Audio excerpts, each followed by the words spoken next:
Je m'appelle Tasha, j'ai 34 ans et je travaille comme gestionnaire de compte dans une bonne entreprise.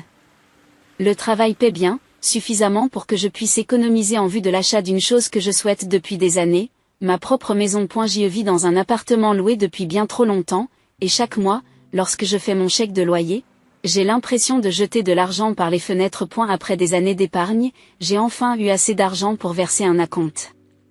J'ai travaillé avec un agent immobilier qui m'a trouvé quelques options prometteuses dans ma fourchette de prix. Le seul problème était ma voiture, elle était tombée en panne et se trouvait au garage pour des réparations, si bien que je devais utiliser des taxis et des Uber pour me déplacer. Mes parents habitent à environ 30 minutes de chez moi.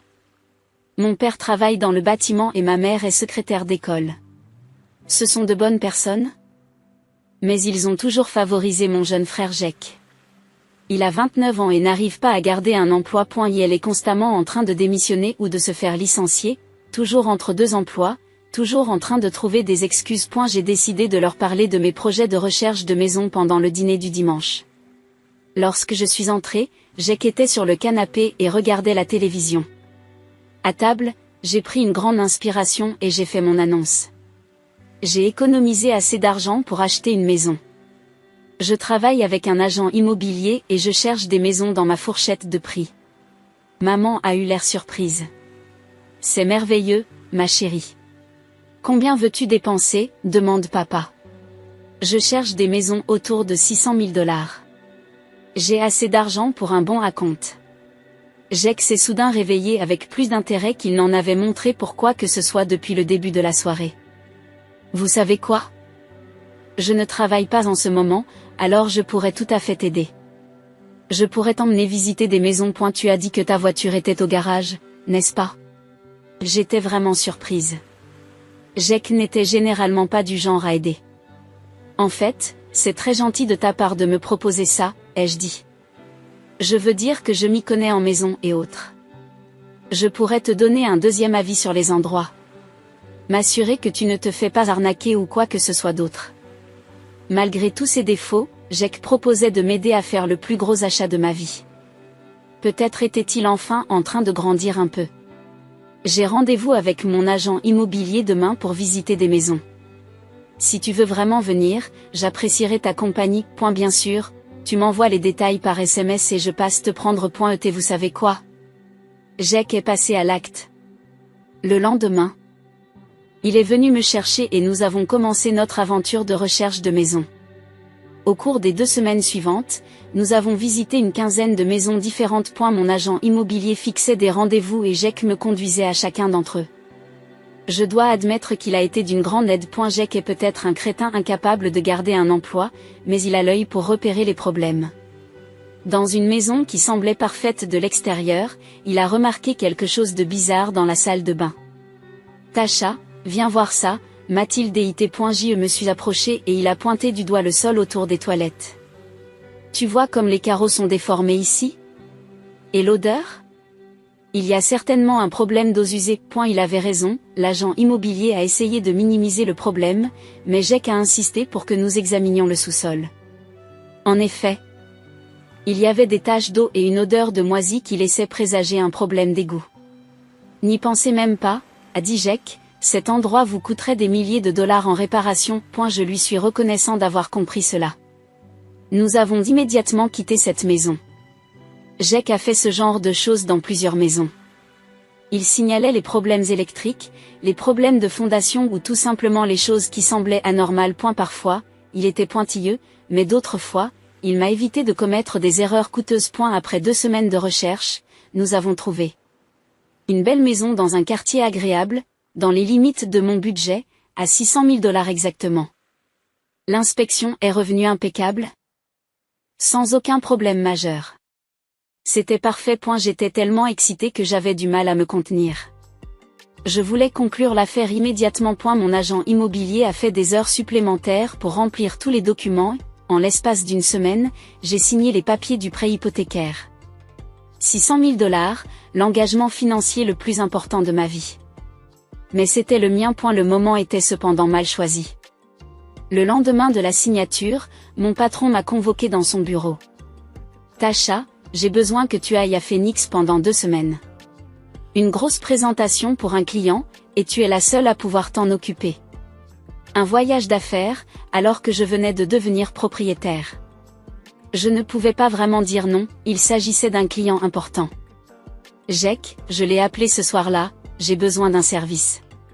Je quitte la ville pendant 2 semaines pour le travail. Pourrais-tu changer les serrures de ma nouvelle maison? Je prendrai les clés à mon retour. Bien sûr, pas de problème, a-t-il dit, je m'en occupe. J'ai pris l'avion pour Phoenix le lendemain et je me suis mis au travail. La présentation au client était intense, les journées longues, la pression forte. J'ai à peine eu le temps de penser à ma nouvelle maison. J'ai appelé Jack une fois pendant le voyage, juste pour prendre des nouvelles. Et, comment ça se passe avec les serrures, ai-je demandé. Il m'a répondu, c'est fait, je les ai changées hier, ta maison est en sécurité. 2 semaines plus tard, j'ai enfin pris l'avion pour rentrer chez moi. J'étais épuisée mais excitée de voir enfin ma maison avec les nouvelles serrures.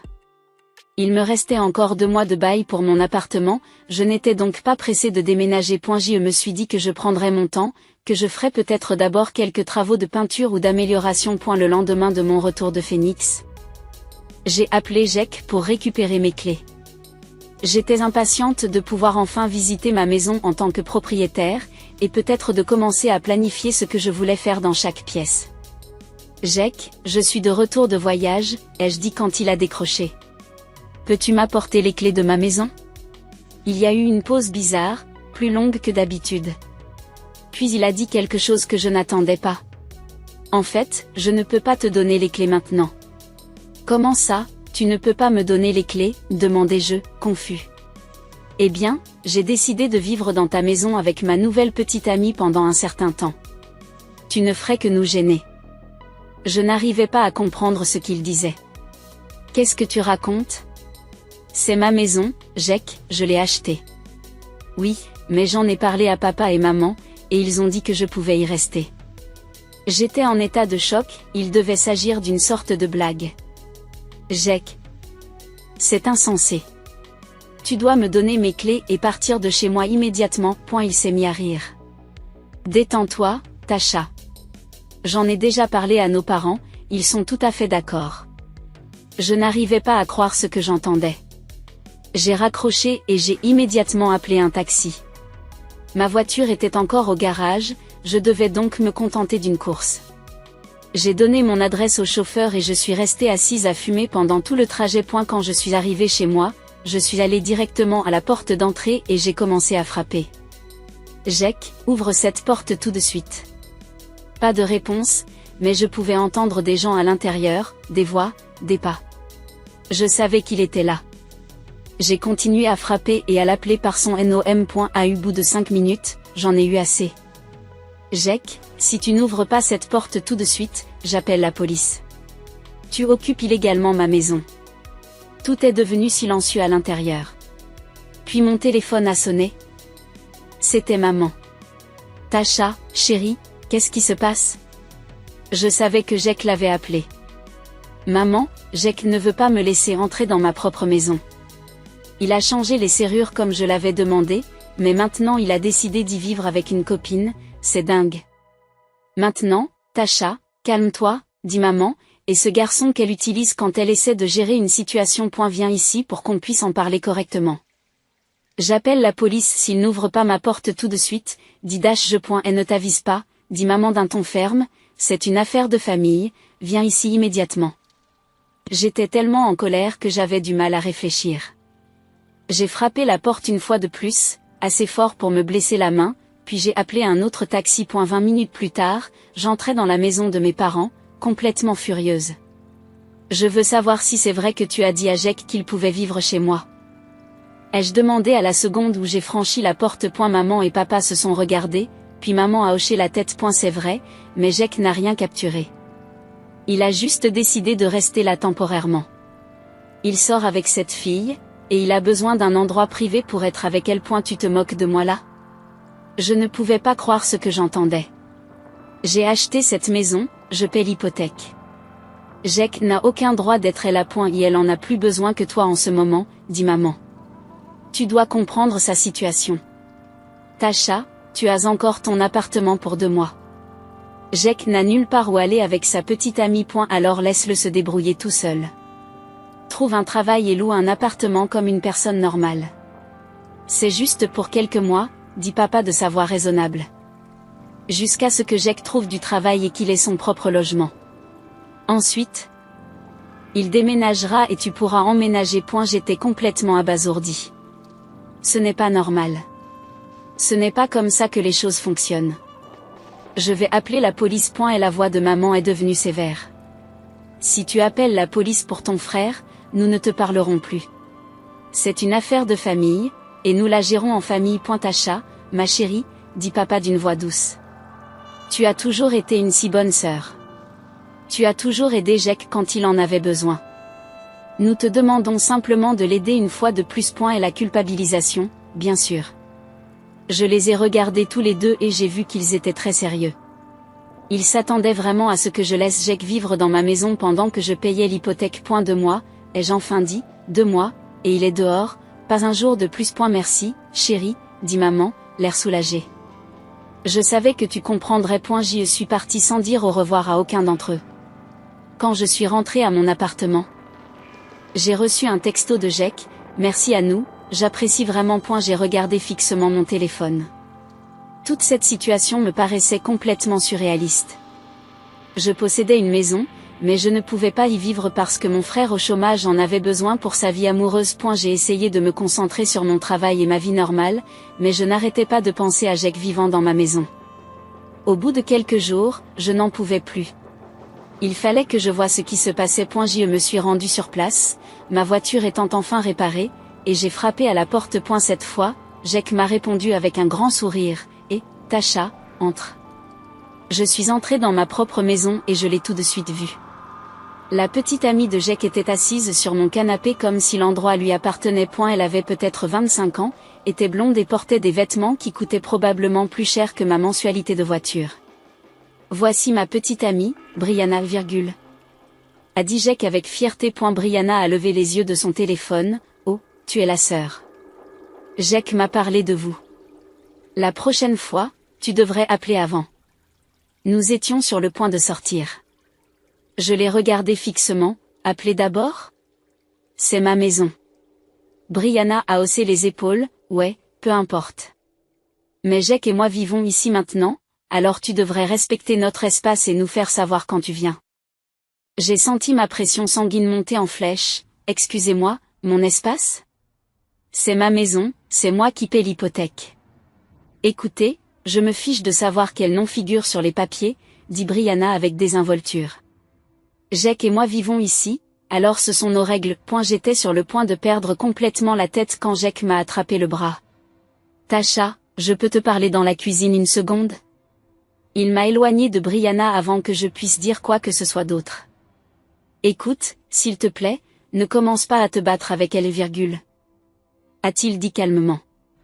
Elle protège juste notre espace. Notre espace ? Jack, c'est ma maison. Je sais, mais tu peux rester cool ? Ce n'est que temporaire. J'ai pris une grande inspiration, d'accord, mais je veux un double des clés de ma maison. Et pas de fait, Jack, je suis sérieuse à ce sujet. Oui, bien sûr, pas de problème. Il est allé dans un tiroir et a sorti un trousseau de clés. Voilà ton double. J'ai pris les clés et je suis passée devant Brianna sans lui dire au revoir. Elle n'a pas levé les yeux de son téléphone. Un mois s'est écoulé depuis que Jack a emménagé chez moi. J'ai essayé de me concentrer sur mon travail et d'attendre que ça passe, mais ça me rendait folle de savoir qu'il vivait chez moi pendant que je payais l'hypothèque. Finalement, je l'ai appelé pour savoir où en était sa recherche d'emploi. Jack, comment se passe la recherche d'emploi ? Tu as trouvé quelque chose ? Il y avait cette hésitation familière dans sa voix. Oui. Je cherche. C'est juste que c'est vraiment difficile en ce moment, tu sais ? Mais j'y travaille. Quand as-tu l'intention de déménager ? On s'était mis d'accord sur 2 mois. Bientôt, je le promets, j'ai juste besoin d'un peu plus de temps pour trouver la bonne opportunité. Une semaine plus tard, mon téléphone a sonné. C'était Mike, un vieil ami de Jack que je connaissais depuis des années. Et Tasha, tu vas à la pendaison de crémaillère de Jack ? J'ai failli lâcher le téléphone. Quelle pendaison de crémaillère? Tu sais, pour sa nouvelle maison. Il a dit qu'il avait enfin acheté un appartement et qu'il organisait une fête pour célébrer l'événement. Demain soir à 19 h. Mon sang s'est glacé. Mike, qu'est-ce que Jack t'a dit exactement à propos de cette maison? Il a dit qu'il avait économisé pendant des années et qu'il avait enfin acheté la maison de ses rêves. Il a dit que tu l'avais aidé à payer la compte ou quelque chose comme ça. C'est plutôt cool de ta part d'aider ton petit frère comme ça. Je suis resté sans voix. Jack disait aux gens que ma maison lui appartenait. Et il organisait une fête alors que je lui avais dit de ne pas en organiser. Mike, quand est-ce que tu as dit que cette fête était? Demain à 7 h, tu devrais absolument venir. Jack est vraiment excité à ce sujet. Oui, j'y serai, ai-je dit d'un ton maussade. Le lendemain soir, j'ai conduit jusqu'à ma maison. J'entendais de la musique à l'intérieur et je voyais des gens à travers les fenêtres. Il y avait des voitures garées partout dans la rue. J'ai utilisé mon double de clé pour entrer. L'endroit était bondé. Il devait y avoir 30 ou 40 personnes entassées dans mon salon et ma cuisine. La musique battait son plein, les gens buvaient. Et personne ne m'a vu entrer. J'ai traversé la foule à la recherche de Jack. Je l'ai trouvé dans la cuisine, en train de faire la cour à un groupe de gars que je n'ai pas reconnus. Il faisait de grands gestes, une bière à la main, et parlait fort par-dessus la musique. Je vous le dis les gars, ça fait 5 ans que j'économise pour cet endroit, disait-il. Ma sœur m'a un peu aidé pour la paperasse et tout ça, mais c'est tout à moi. Puis il a ajouté en riant, la pauvre Tasha est toujours coincée dans un appartement de location minable pendant que je vis dans cette maison géniale, c'est vraiment une perdante. J'ai toussé bruyamment et tout le monde s'est retourné pour me voir debout. Les amis de Jack avaient l'air embarrassés, la plupart d'entre eux me connaissaient et avaient compris que quelque chose n'allait pas. Le visage de Jack est devenu tout rouge. Et elle m'a rapidement pris le bras et m'a entraîné dans le couloir, loin de ses amis. Écoute, je peux t'expliquer, a-t-il commencé. Et elle a commencé par dire, je peux t'expliquer. Tu penses que je suis un loser qui vit dans un appartement minable alors que tu vis dans une maison luxueuse? Ce n'est pas ce que je voulais dire. Je plaisante, certains de ces types sont des partenaires commerciaux potentiels. J'avais besoin d'avoir l'air d'avoir réussi. En mentant sur le fait que je possède ma maison? Ce n'est que temporaire, dit-il désespérément. S'il vous plaît, ne leur dites rien. J'ai commencé à marcher vers le salon, et il m'a pris la main. Tasha, s'il te plaît, ne mets pas tout le monde dehors, je t'en supplie. Et il est temps d'arrêter de mentir, Jack, dis-je à voix haute. Et si tu leur dis la vérité tout de suite, j'appelle maman et papa, a-t-il répliqué. Et ils prendront ma défense, comme ils le font toujours. Je me suis arrêté et je l'ai regardé. Il y avait quelque chose de différent dans sa voix. Quelque chose de méchant. Il a souri en voyant mon expression. Je leur en ai déjà parlé. Ils pensent que cette maison est parfaite pour moi. Maman veut que tu me la donnes définitivement. Qu'est-ce que tu racontes? Elle pense que tu devrais me transférer l'acte de propriété. Tu es plus âgé, tu devrais t'occuper de ton petit frère. J'ai Brianna maintenant, et nous voulons nous marier. Nous avons besoin de cette maison. Je ne pouvais pas croire ce que j'entendais, et si je ne le fais pas, alors ils te renieront, ils te couperont complètement les vivres. J'ai regardé mon frère comme si je le voyais pour la première fois. Tu es sérieux? Très sérieux, cette maison est parfaite pour nous.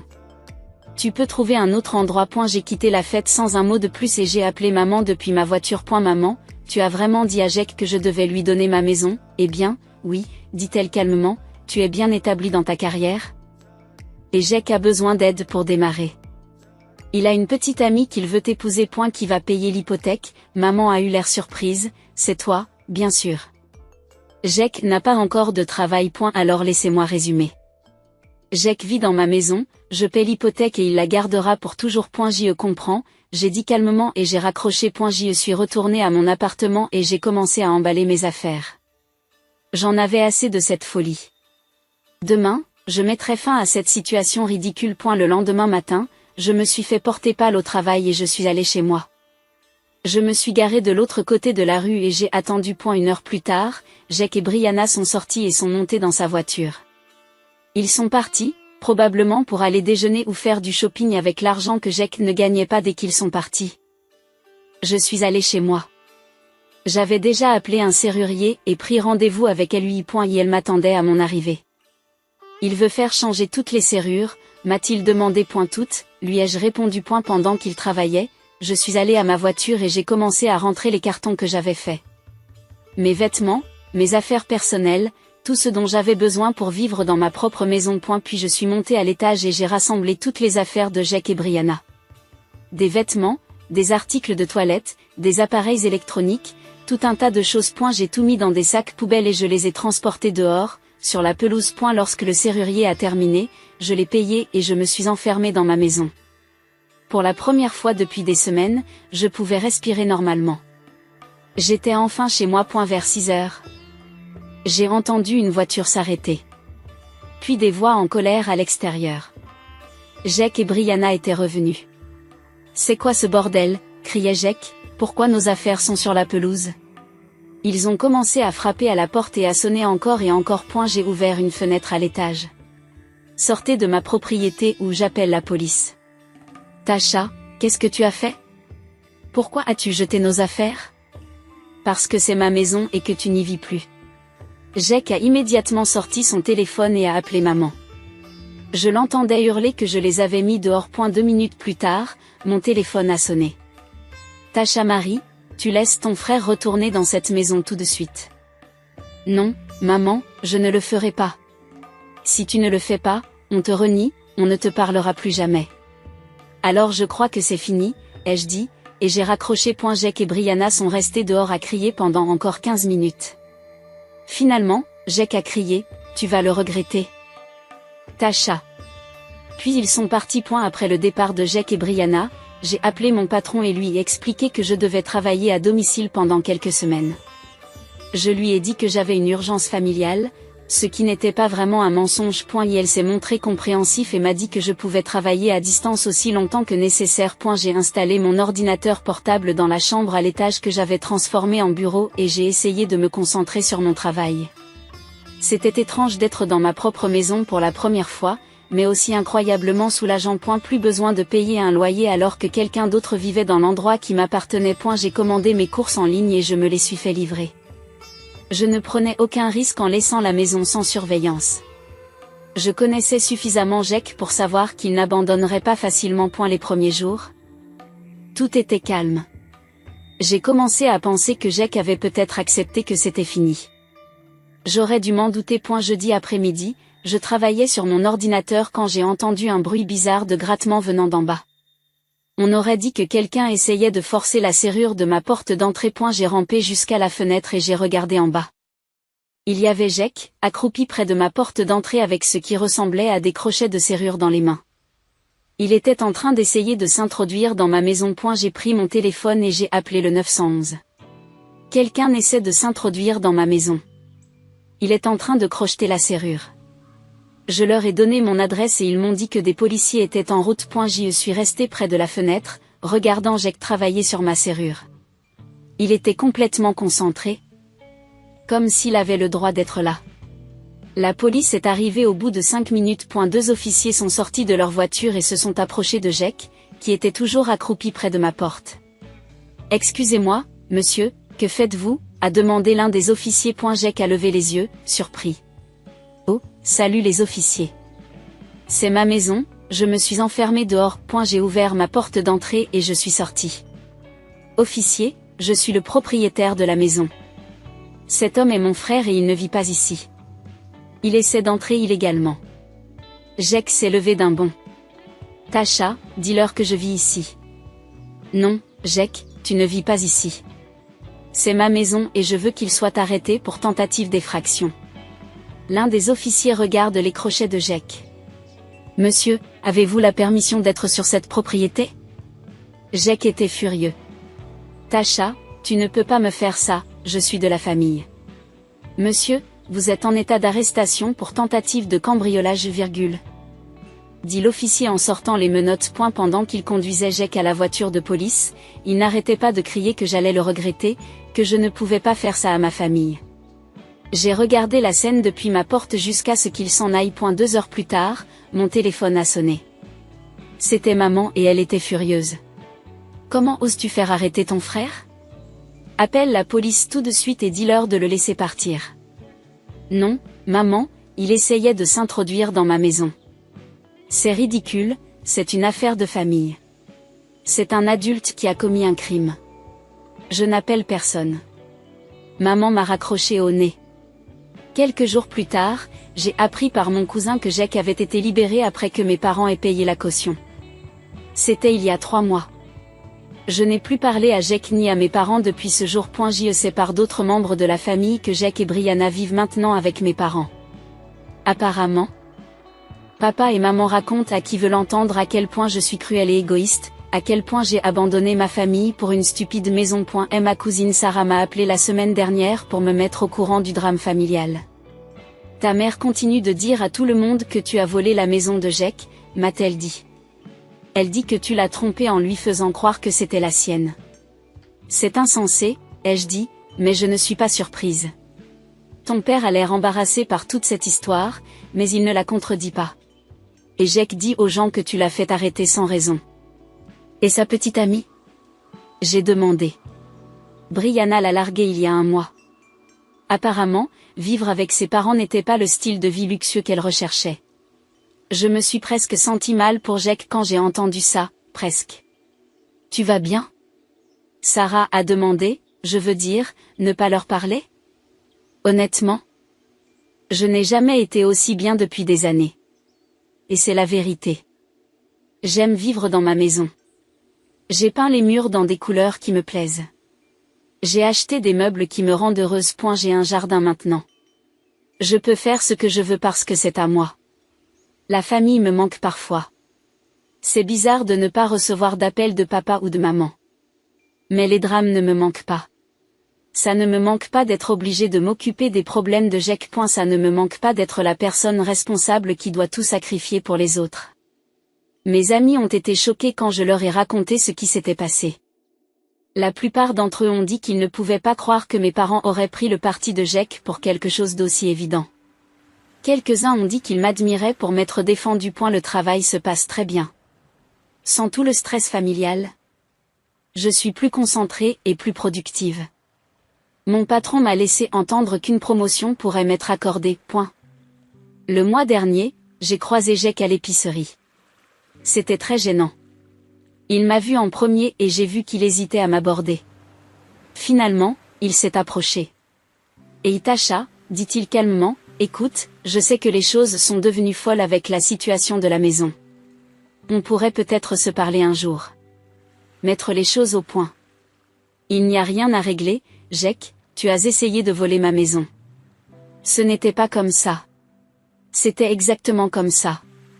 Il avait l'air de vouloir en dire plus, mais je me suis éloignée.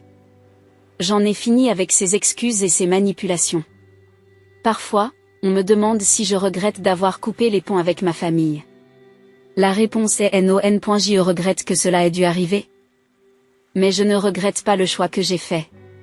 Ils m'ont montré exactement qui ils étaient et ce qu'ils pensaient de moi. Jake pensait qu'il pouvait prendre ma maison. Mes parents pensaient que je devais le laisser faire. J'ai appris que ce n'est pas parce que quelqu'un fait partie de votre famille qu'il a vos intérêts à cœur. Parfois, les personnes qui sont censées vous aimer inconditionnellement sont celles qui vous font le plus de mal. Mais je vais bien, je suis dans ma maison, je vis ma vie comme je l'entends. Et cela me suffit.